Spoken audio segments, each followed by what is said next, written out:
Boas-vindas a esta análise apresentada pela Ford College. Hoje, o objetivo é bem claro: pegar aquela inteligência artificial tagarela que adora bater papo e transformar numa verdadeira máquina de geração de código para Solana. Uma máquina precisa e, acima de tudo, determinística. Vamos lá? O roteiro de hoje vai cobrir 6 pontos rápidos. Primeiro, uma recapitulação e os próximos passos. Depois, a anatomia de um skill. Em seguida, o prompt na prática e a construção de um auxiliar RPC. Fechamos com iteração, validação e os próximos passos na Web3. Começando pela parte 1, recapitulação e próximos passos. A ideia aqui é justamente preencher a lacuna entre apenas entender e realmente comandar a inteligência artificial. Chega de só explorar ideias soltas em um chat. A meta agora é impor as convenções exatas de um projeto real de software. Dá uma olhada nessa diferença. A saída padrão, do lado esquerdo, é uma bagunça, cheia de parágrafos intermináveis inventando imports que nem existem. Do outro lado, a saída da skill do Claude é limpa, com um cabeçalho JSON perfeito e o código muito bem delimitado. Afinal, ninguém quer ler um ensaio filosófico gigante sobre TypeScript quando a única coisa necessária é um bloco de transação que realmente funcione na prática, não é? Indo para a parte 2, anatomia de uma skill. Quais são exatamente os componentes dessa fábrica Web3 automatizada? Pensando nisso como as plantas de uma patente de engenharia, 3 engrenagens principais se destacam.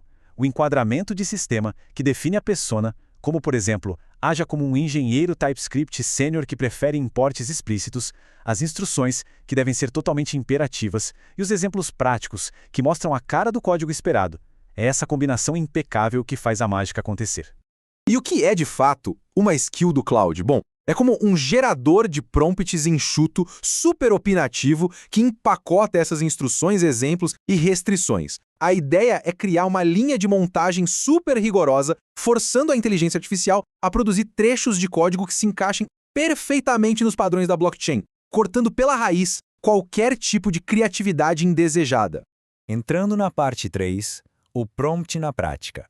É o momento de operacionalizar todo esse diagrama. Sair da teoria para a prática exige limites muito rígidos, e existem 4 passos exatos para chegar lá de forma consistente. Primeiro, coletar os fragmentos funcionais. Segundo, declarar os imports que são absolutamente obrigatórios. Terceiro, incluir um esquema JSON estruturado. E por último, restringir todas as respostas a blocos de código isolados. Essa é a receita garantida para que os trechos gerados se integrem aos dApps sem dor de cabeça. Agora, o verdadeiro truque de mestre aqui é o cabeçalho legível por máquina. Trata-se de um bloco JSON compacto, que vem obrigatoriamente antes do código em si, contendo coisas como a linguagem, o ponto de entrada e as dependências. Exigir esse formato significa que qualquer ferramenta de automação na outra ponta consegue consumir o resultado na mesma hora, sem que ninguém precise ficar inspecionando e copiando o código manualmente. Vamos ver isso no mundo real com a parte 4, construindo um auxiliar RPC, que é uma aplicação extremamente clássica e necessária na Solana. Para padronizar a forma como o front-end conversa com os programas on-chain, não dá para deixar a inteligência artificial adivinhar as coisas. Precisamos especificar dimensões vitais. A linguagem vai ser TypeScript ou Rust? O alvo é DevNet ou Mainnet Beta? Como deve ser o tratamento exato de erros? E o principal, se faltar algum contexto ou um assinante importante, a regra é clara. Mande gerar uma marcação do tipo to-do explícita. Assumir coisas na Web3 é pedir para ter problemas no futuro. Um cenário super comum na comunidade de desenvolvimento é trabalhar com o framework Anchor. Ao pedir para a inteligência artificial construir uma interface de comunicação, o prompt precisa falar de forma explícita para usar uma variável contendo o IDL do Anchor que foi fornecido. Isso garante que aquele código TypeScript gerado vai ser analisado e compilado localmente com tipagem perfeita, sem quebrar. Chegamos na parte 5, iteração e validação. É hora de colocar essa linha de montagem à prova. Assim que o trecho de código sai do forno, ele precisa passar por validações sintáticas básicas sem nenhuma intervenção humana. A gente roda uma checagem rápida de sintaxe usando o compilador TSC, aplica regex para garantir que o cabeçalho JSON está lá perfeitinho e se a inteligência artificial alucinar import ou esquecer uma assinatura digital.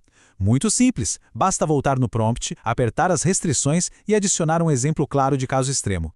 E para fechar o ciclo de hoje, parte 6, próximos passos na Web3. Preparando o terreno para orquestrações automatizadas mais robustas. Com a máquina rodando de forma segura, ficam 3 regras de ouro para levar adiante no desenvolvimento para Solana. Seja sempre altamente prescritivo com os imports, use exemplos pequenos e diretos e imponha rigorosamente saídas legíveis por máquina. Manter esse foco em funções auxiliares menores economiza o limite da janela de contexto do modelo e reduz drasticamente a variabilidade e os erros. Lembrando sempre que essa análise estrutural de engenharia é uma iniciativa educacional trazida pela Ford College. Para quem tem interesse em mergulhar ainda mais fundo nessas ferramentas avançadas de desenvolvimento da Solana e na Web3 como um todo, vale muito a pena conferir o portal em ford.college para acessar mais recursos incríveis. E para deixar uma provocação no ar, agora que temos esse código formatado de forma impecável, perfeitamente validado e engessado em um padrão JSON, como exatamente essa estrutura hiperdeterminística vai desbloquear toda a execução e implantação de contratos de forma 100% automatizada usando os plugins do Sendai? Fica aí o gancho para a próxima etapa da jornada de desenvolvimento on-chain. Um grande abraço e até lá!